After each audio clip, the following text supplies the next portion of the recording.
ઓલા લોકોને ટાઈમ જ કીધું તોય ના આવ્યા. એટલે મને વળી પાછું કે છે ને સર ને આવું. હેલો સ્ટુડન્ટ્સ, તમારા બધાનું સ્વાગત છે નારાયણ ક્લાસીસ જુનાગઢમાં. આજે આપણે લોકો સ્ટાન્ડર્ડ 12 સ્ટાન્ડર્ડ 11th નું જે પાર્ટ નંબર 9 છે કમ્પ્લીટ કર્યો હતો. ઘણા ટાઈમ પછી આપણે લોકો ફ્રેન્ડ્સ પાછા મળી રહ્યા છીએ. ઘણા બધા ટેકનિકલ ઇશ્યુઝ ને ઘણી બધી પ્રોબ્લેમ ને ફેસ કરી અને હવે લોકો આપણે પાર્ટ 10 શરૂ કરવા જઈએ છીએ. આશા છે કે તમે લોકો જે ધોરણ 11 છે એને વ્યવસ્થિત સિરિયસલી લેશો, કારણ કે હું તમને દર વખતે કહું છું કે જો ધોરણ 11 માં તમે વ્યવસ્થિત ધ્યાન આપશો ફ્રેન્ડ્સ, આખું એકાઉન્ટ કરશો તો CA, CS, MBA, MCom, BCom બધામાં તમને સરળતા રહેશે માય ડિયર ફ્રેન્ડ્સ. એટલે જ કહું છું કે અત્યારથી ધોરણ 11 છે વ્યવસ્થિત કરતા રહેજો. જો ધોરણ 11 માં જેટલા લોકો નબળા રહેશે, જેટલા લોકો ધોરણ 11 માં ધ્યાન નથી આપતા, એ લોકો ભવિષ્યમાં બહુ જ પસ્તાય છે.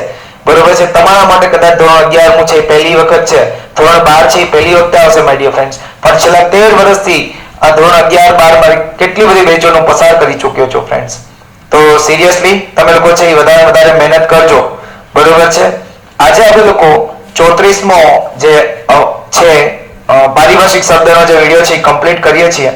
34માં છે લેણદારો. વધીને 2 થી 3 વિડિયો લેક્ચર્સ હવે થશે અને હવે હું મારા વિડિયો લેક્ચર છે એ અલ્ટરનેટ ડેઝ ઉપર રેગ્યુલર મૂકતો રહીશ ફ્રેન્ડ્સ. તો તમે લોકો છે પ્લીઝ વિડિયોને જોતા રહેજો. ચેનલ ગમે તો એને લાઈક કરજો, શેર કરજો, વિડિયોને ચેનલને સબસ્ક્રાઇબ કરજો અને વિડિયોને છે વધારે લોકો સુધી પહોંચાડજો માય ડિયર ફ્રેન્ડ્સ. લેણદારો એટલે કોણ? સમજો કે આ તમે છો. કોણ છો? તમે. આ કોઈ રામજીભાઈ છે. કોણ છે? રામજીભાઈ.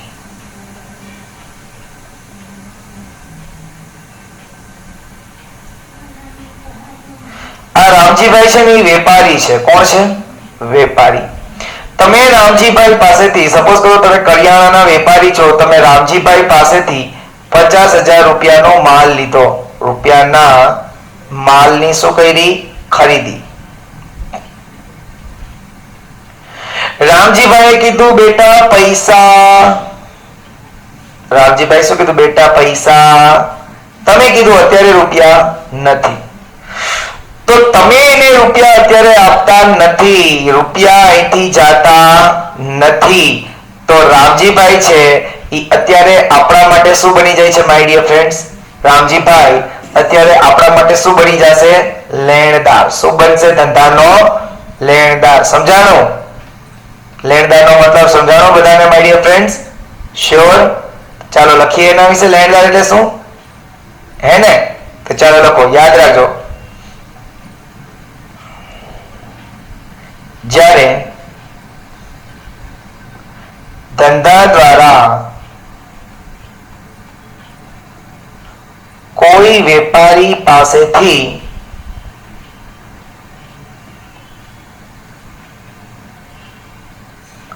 માલની ઉધાર ખરીદી કરવામાં આવે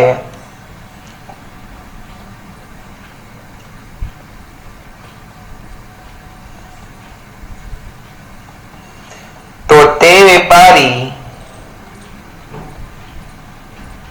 ધંધાનો લેણદાર બને છે. શું બને છે? ધંધાનો લેણદાર. લેણદાર એ ધંધાનું એક પ્રકારનું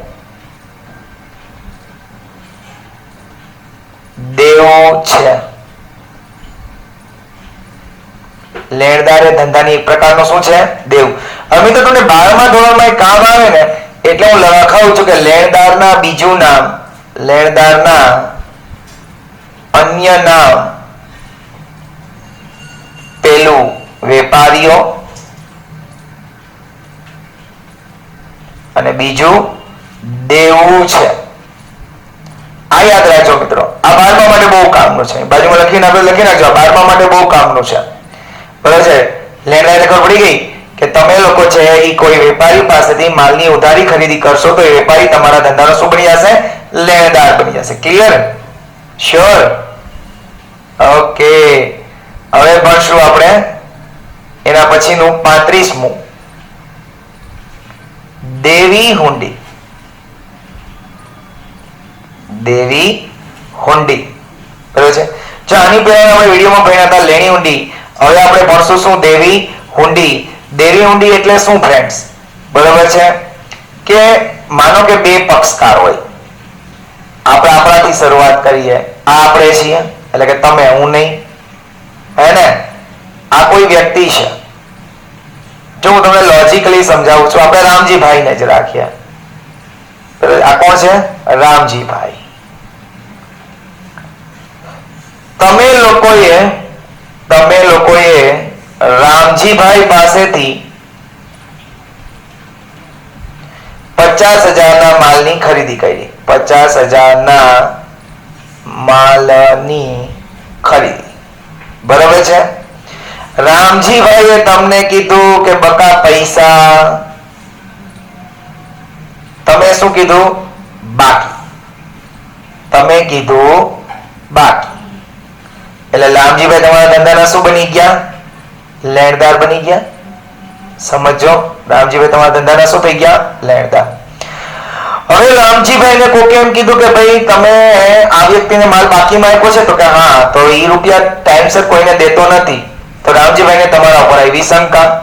તો રામજીભાઈએ તમને કીધું ભાઈ એક કામ કર, મને તું લખી દે, બરોબર છે, કે હું તમને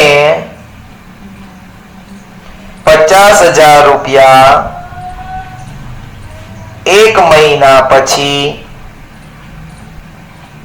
આપી દઈશ. લિપ્તિન તમારું જે નામ હોય, ચકુ બકુ લાલો કાલો ચિંકી પિંકી જે હોય લખી નાખજો, બરોબર છે. તો અહીંયા જો કેવું થશે કે રામજીભાઈ આ લખનાર છે. રામજીભાઈ કોણ છે? લખનાર. એને લખ્યું અને તમે અહીંયા સાઈન કરો છો. સાઈન કરનાર, આ જે સાઈન કરનાર છે એ કોણ છે? સ્વીકારનાર. સ્વીકારનાર એટલે કે તમે સ્વીકારો છો કે હું 1 મહિના પછી આને 50,000 રૂપિયા આપી દઈશ.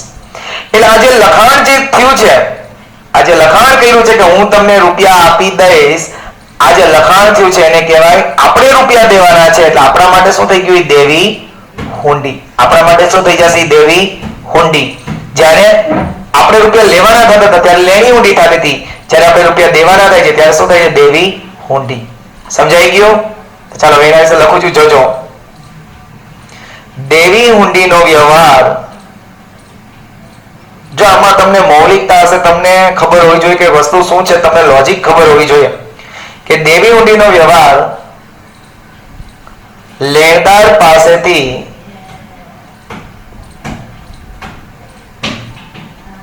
ઉધાર ખરીદી કરવાથી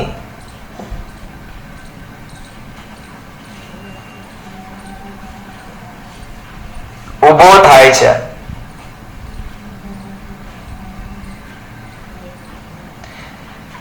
જેમાં લેણદાર છે, હુંડી લખનાર છે, લેણદાર એટલે કે વેપારી, અને આપણે હુંડી સ્વીકારનાર છીએ.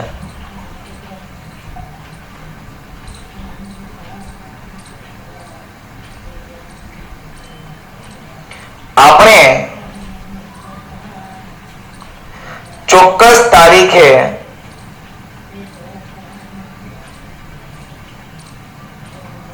ચોક્કસ રકમ ચૂકવી આપશું.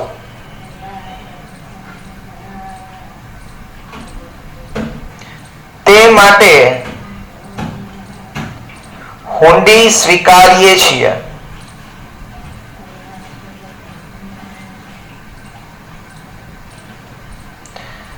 અહીં દેવી હુંડીમાં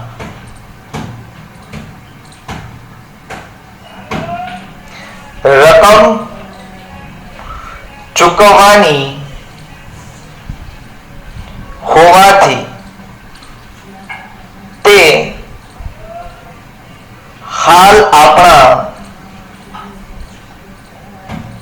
ધંધાનું દેવું બને છે. એ આપણા ધંધાનું શું કહેવાય છે? દેવું કહેવાય છે. સમજાણું? આટલું લખીને આવો. તમને આજે સમજાઈ ગયું એવું તમે લખીને આવો એટલે તમને લોકોને પૂરા માર્ક્સ માય ડિયર ફ્રેન્ડ્સ આવશે આવશે આવશે. બરોબર છે? ઓકે, ચલો હવે આપણે જોઈએ છીએ એના પછી પેજ નંબર 13 ઉપર તમને આપ્યું છે મિલકતો. પેજ નંબર 13 ઉપર 8મો ટોપિક આપ્યો છે જેનું નામ છે મિલકતો. પહેલા હું તમને આઈએમપી કરાવું છું અને કે જે તમને ભવિષ્યમાં પણ વધારે કામ લાગશે. બરોબર છે? એ પહેલા શીખવાડું છું, પછી બીજું શીખવાડીશ માય ડિયર ફ્રેન્ડ્સ. મિલકતો. મિલકતો એટલે શું? બરોબર છે? જો મિલકતો એટલે શું, હું જો તમને બે તફાવત સમજવાડવા માંગુ છું પછી હું આગળ વધવા માંગીશ મિલકત માટે. બરોબર છે? ખાલી જોવો સ્ક્રીન ઉપર. એક હોય ધંધાનો માલ અને એક હોય ધંધાની મિલકત. શું ધંધાનો માલ કહેવાય, શું ધંધાની મિલકત કહેવાય હમણાં તમને ખબર પડી જશે. બસ વિડીયોને સ્કીપ કર્યા વગર પૂરેપૂરો જોજો. બરોબર છે? માલ એટલે શું કે વેપારી જે વસ્તુનું ખરીદ વેચાણ કરે, વેપારી લખવું તો લખી પણ રાખજો, વસ્તુનું ખરીદ વેચાણ કરે તેને માલ કહેવાય. તેને શું કહેવાય? માલ. અને મિલકત એટલે શું કે વેપારી કોઈ વસ્તુ ખરીદે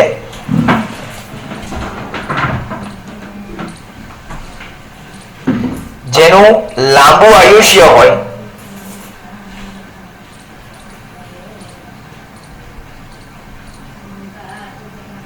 ધંધામાં ઉપયોગી હોય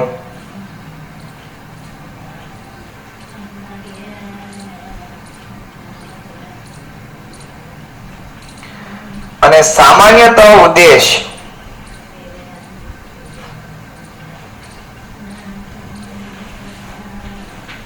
ફરી વેચાણનો ન હોય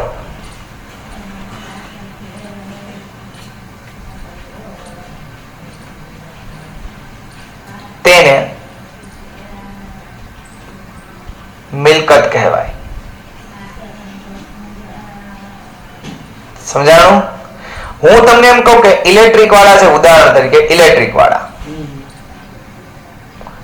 કોક છે ઇલેક્ટ્રિક સ્ટોર ચલાવે છે. બરાબર છે? તો એના માટે પંખો છે એ શું છે? માલ છે. શું કામ એને? કારણ કે પંખાની ખરીદી કરે અને પંખાનું વેચાણ કરે. પણ ઈ માનો કે ફર્નિચર લઈએ તો એ માનો કે ઇલેક્ટ્રિક વાળો છે એ ફર્નિચરની ખરીદી કરે તો જો ફર્નિચરની ખરીદી કરશે તો એના માટે શું થઈ જશે? મિલકત. શું કામ એને? કારણ કે ફર્નિચર લે વેચનો ધંધો કરતો નથી. બરોબર છે? એ ફર્નિચર લે વેચનો ધંધો કરતો નથી. એ જ રીતે બીજું ઉદાહરણ ફર્નિચર વાળા લઈ. ચાલો, ફર્નિચર વાળો છે બરોબર, એ ફર્નિચરનું વેચાણ કરે, ફર્નિચરનું વેચાણ, તો એને શું કહેવાય? માલ. પણ ઈ ફર્નિચર વાળો જે છે એ પંખાની ખરીદી કરે તો શું કહેવાય? એને મિલકત. ઓય મિલકત. બરોબર છે? તો તમે આઈ થિંક માલ અને મિલકતની ખબર પડી ગઈ કે માલ એટલે શું, તો કે ધંધો જે વસ્તુનું ખરીદી અને વેચાણ કરતો હોય છે એને આપણે લોકો માલ કહેશું. અને મિલકત એટલે કે સામાન્યતઃ ખરીદી વેચાણનો ઉદ્દેશ. મેં શબ્દ વાપર્યો સામાન્યતઃ. શું કામ એને? કારણ કે જૂની થઈ જાય તો વેચવું પડે, પણ અત્યારે વેચવાની જરૂર છે નહીં. બરોબર? તો હવે મિલકતની વ્યવસ્થિત આપણે વ્યાખ્યા લખીએ છીએ. જોજો, મિલકત એટલે કે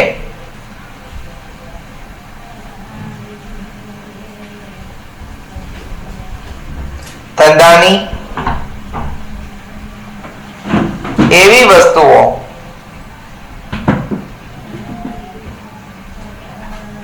કે જેનું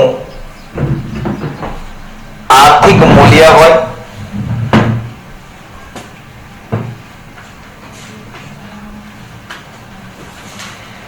જે વસ્તુ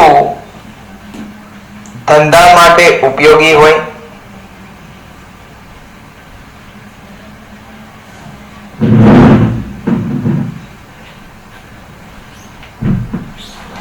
જેનું લાંબુ આયુષ્ય હોય,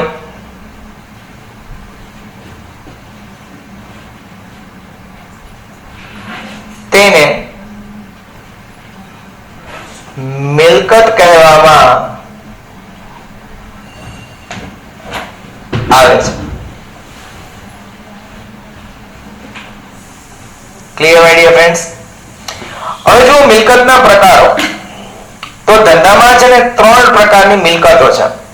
મિલકતના મુખ્યત્વે 3 પ્રકારો છે. મિલકતના મુખ્યત્વે કેટલા પ્રકારો છે માય ડિયર ફ્રેન્ડ્સ? 3 પ્રકારો છે. એમાંની 3 પ્રકાર છે ને આપણે વ્યવસ્થિત જોઈએ છીએ.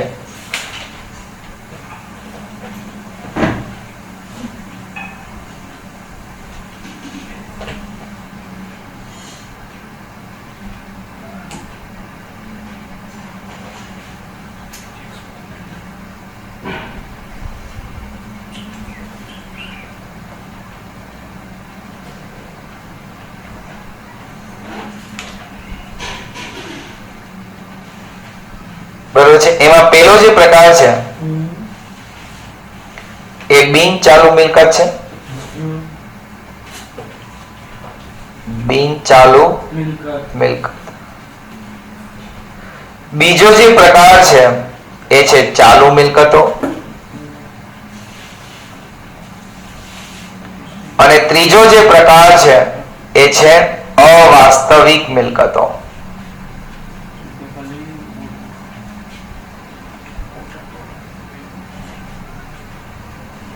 બરોબર છે. આ એના 3 પ્રકાર છે.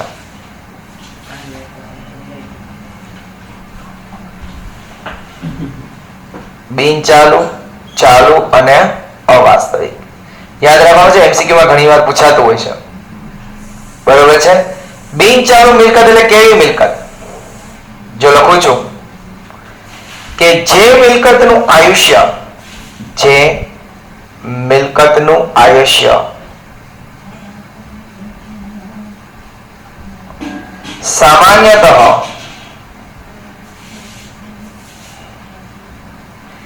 1 વર્ષ કરતા વધારે હોય છે,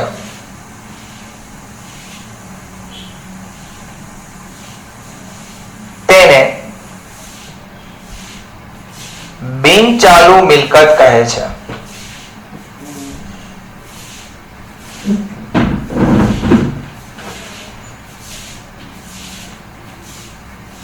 તેને કઈ મિલકત કહેવાય? બે દી. હા, હું જોઉં છું.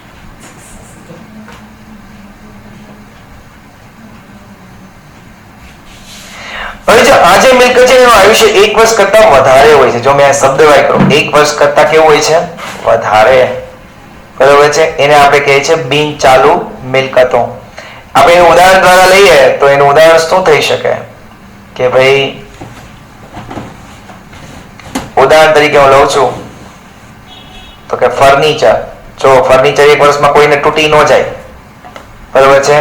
પછી યંત્રો, ધંધામાં યંત્રો હોય તો એ તૂટી ન જાય દર વર્ષે. પછી મકાન છે, જો દર વર્ષે તૂટે નહીં, એનું આયુષ્ય 1 વર્ષ કરતા વધારે હોય. જમીનનું આયુષ્ય તો અનંત ગણું હોય. બરોબર છે. તો આ બધી ઉદાહરણ છે એ બિન ચાલુ મિલકતનો. બિન ચાલુ એટલે કે લાંબા ગાળાના. હવે બિન ચાલુ મિલકતના અન્ય 2 પ્રકાર છે. બિન ચાલુ મિલકતના અન્ય 2 પ્રકાર છે. બિન ચાલુ મિલકતના કેવા છે? અન્ય બે પ્રકાર.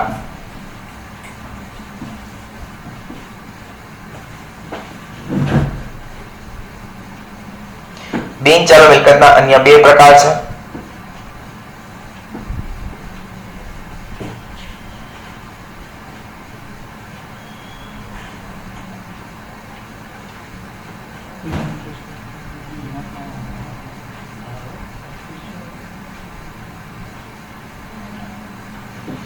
એક છે દ્રશ્ય,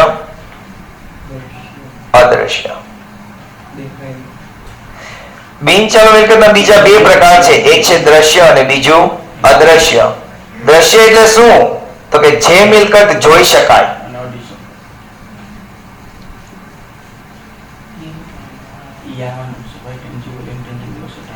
જે મિલકત સ્પર્શ કરી શકાય એટલે કે ટચ કરી શકાય તે મિલકત કહેવાય છે દ્રશ્ય મિલકત. અદ્રશ્ય એટલે કે તો કે જે મિલકત જોઈ શકાતી નથી છતાં એની કિંમત છે. જે મિલકત જોઈ શકાતી નથી છતાં તેની કિંમત છે.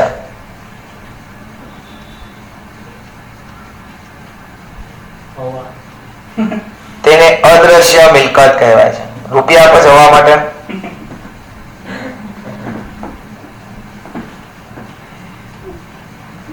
મિલકત ઉપર આપણી માલિકી હોય, હવા ઉપર છે તારી માલિકી?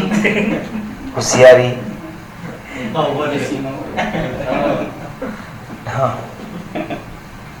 જેમ કે એનું ઉદાહરણ જોઈએ, પાઘડી, patent, trademark,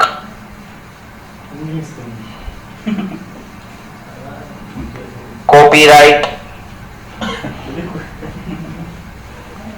software, franchisee fee. તો આ બધી જો લાંબા ગાળાની અદ્રશ્ય મિલકત છે. હું પહેલા ધીરે ધીરે વાત કરું સોફ્ટવેરની. માનો કે ટેલી નો સોફ્ટવેર છે, તમે એનો ઉપયોગ કરી શકો પણ એને જોઈ નથી શકતા, અડી નથી શકતા, બરોબર છે? એનો ઉપયોગ કરો છો. સોફ્ટવેરનું એને જોઈ નથી, સોફ્ટવેરના પકડી શકાય છે નહીં. ફ્રેન્ચાઇઝી ફી, માનો કે હમણાં બહુ ફ્રેન્ચાઇઝીઓ નીકળી છે, ઝોમેટોની ને અચ્છા ઈ જવા દો, ડોમિનોઝની ને મેકડોનલ્ડ્સની ને ફ્રેન્ચાઇઝી. તો એના માટે દર વર્ષે થોડાક રૂપિયા ભરવા પડે, તો એ પણ અદ્રશ્ય મિલકત છે. એના પછી છે પાઘડી. પાઘડી ક્યારે ઉત્પન્ન થાય? જ્યારે આપણે ધંધો વેચીએ ને, બરોબર છે, ત્યારે ધંધાની કિંમત કરતા વધારે કિંમત માંગીએ તો વધારાની જે કિંમત માંગીએ એને કહેવાય પાઘડી. પેટન્ટ એટલે કે માનો કે તમને લોકોને ખબર છે કે મારુતિની કાર, બરોબર, અને હ્યુન્ડાઈની કાર ભાવ કદાચ સરખા હોય પણ બેના મોડેલ કોઈ દિવસ સરખા ન હોય. શું કામ? એને કારણ કે જેવું મોડેલ બની જાય એવું તરત એ મોડેલને છે રજીસ્ટર કરાવી નાખે, એને કહેવાય પેટન્ટ. એટલે કે એના જેવી બીજી કોઈ પેટન્ટ બનાવી શકાય નહીં. ટ્રેડમાર્ક, તમે લોકોને ખબર છે બધાના હોલમાર્ક નીકળ્યા છે, સોની લોકોના. તો આ જે હોલમાર્ક છે એક પ્રકારનો ટ્રેડમાર્ક છે. પછી માનો કે રિલાયન્સ કોમ્યુનિકેશન હતું, તેનો ત્રિકોણિયું છે, એનો ટ્રેડમાર્ક છે. હમણાં વોડાફોન આઈડિયા એક થઈ ગયું છે, તો વી અને ઊંધો આઈ, તો એનો ટ્રેડમાર્ક છે, બરોબર છે. કોપીરાઇટ, બુક બહાર પાડો ને એટલે તમારી બુકની કોઈ ઝેરોક્સ ન કરાવી, એના માટે કોપીરાઇટ માં રજીસ્ટ્રેશન કરાવવું પડે છે. એમાં તમને સી આવી રીતના સી હોય અને એને આમ અંદર આવી રીતના રાઉન્ડ બાર કરેલું હોય છે. જેમ કે તમારી ટેક્સ્ટ બુક છે એ કોપીરાઇટ વાળી છે, તમારા ટેક્સ્ટ બુકમાં બીજા જ પેજ ઉપર પ્રથમ આવૃત્તિ ને મુદ્રણ ને બધું લખ્યું હોય, એમાં જો પહેલા જ લખ્યું છે ઉપર સી કરીને કર્યું હોય, બીજા પેજ ઉપર સી કરીને ઉપર રાઉન્ડ કર્યું હોય, એટલે એ કોપીરાઇટ વાળી વસ્તુ થઈ ગઈ કે આ બુક છે એ ગુજરાત રાજ્ય સિવાય કોઈ બહાર પાડી શકશે નહીં, બરાબર છે? તો આ તમારી કેવી મિલકત છે? અદ્રશ્ય. જો આ તમને બધા MCQ માં પૂછાશે, દ્રશ્ય મિલકત અને અદ્રશ્ય. એટલે હું દ્રશ્ય મિલકતના ઉદાહરણ લઉં તો શું આવે? તો કે જમીન, મકાન, ફર્નિચર, યંત્રો, વાહનો, આ બધા ઉદાહરણ છે કેવા? દ્રશ્ય મિલકત. સમજાઈ ગયું? મિલકતના મુખ્યત્વે ત્રણ પ્રકાર ક્યાં? બિનચાલુ, ચાલુ ને અવાસ્તવિક. બિનચાલુના બીજા બે પ્રકાર દ્રશ્ય અને અદ્રશ્ય.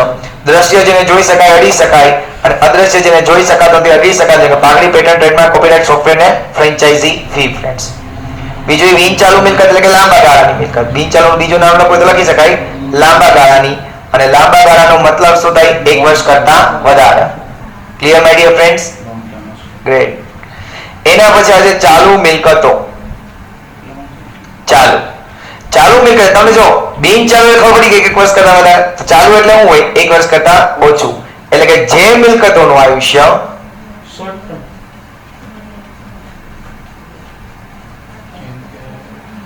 1 વર્ષ કરતા ઓછું હોય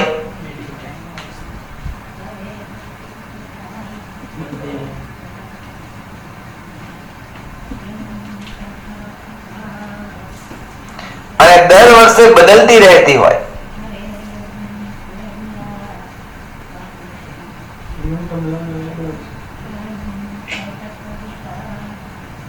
તમે ઈ કરો આ નતા તેને ચાલુ મિલકત કહેવાય. કર્યો તો ને તમે કરંટ રેશિયો. કરંટ એસેટમાં શું આવતું હતું? લાયબિલિટી આપણા ડેબિટર્સ. ઉદાહરણ તરીકે હું એવું લઉં તમને માય ડિયર ફ્રેન્ડ્સ. તેનું ઉદાહરણ છે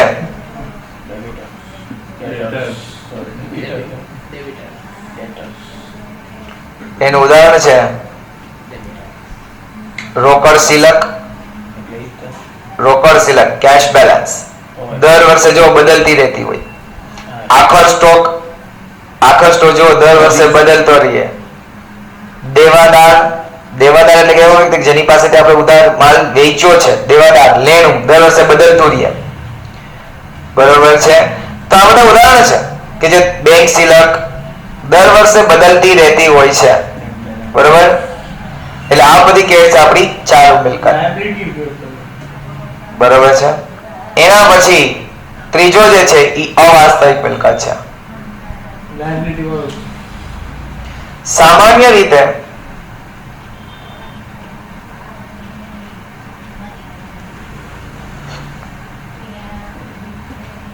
કોઈ ખર્ચ કે જે 1 વર્ષ કરતા વધારે વર્ષો માટે કર્યો હોય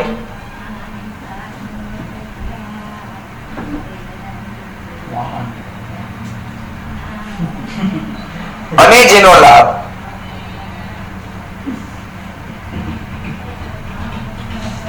પેઢીને લાંબા સમય સુધી મળે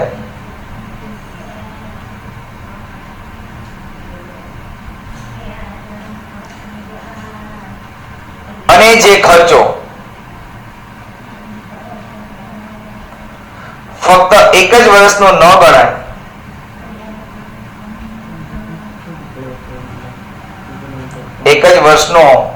ન ગણતા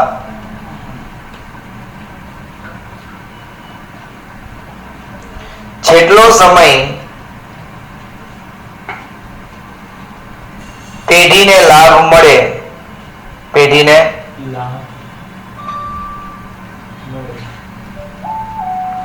તેટલા સમય માટે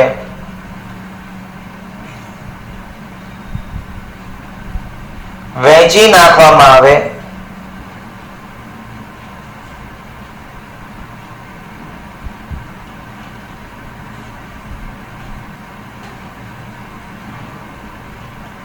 તેને અવાસ્તવિક મિલકત કહેવાય.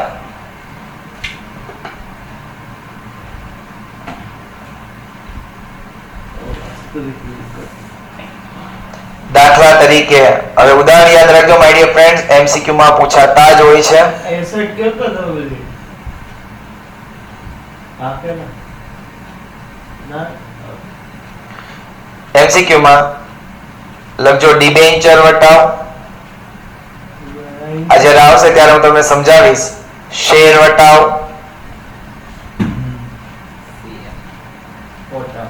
પ્રાથમિક ખર્ચા,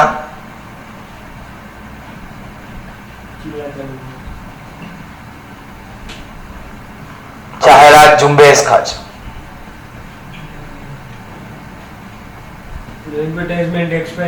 એડવર્ટાઇઝમેન્ટ સસ્પેન્સ. ચલો તો આ રીતના આપણું છે એક ટોપિક પૂરો થાય છે મિલકતને લગતો ફ્રેન્ડ્સ. તો આઈ થિંક તમને બધાને મજા આવી છે મિલકતના ટોપિકમાં. બરાબર છે? જો તમને મારા વિડીયો ગમે તો ચેનલને લાઈક કરી લ્યો, સોરી વિડીયોને લાઈક કરો, ચેનલને સબસ્ક્રાઇબ કરો, તમારા કોઈ ફ્રેન્ડ્સ છે એની સાથે અમારી ચેનલને શેર કરો. ફરી મળીએ છીએ નેક્સ્ટ વિડીયો લેક્ચરમાં. ત્યાં સુધી મને રજા આપો માય ડિયર ફ્રેન્ડ્સ. જય હિન્દ, જય ભારત.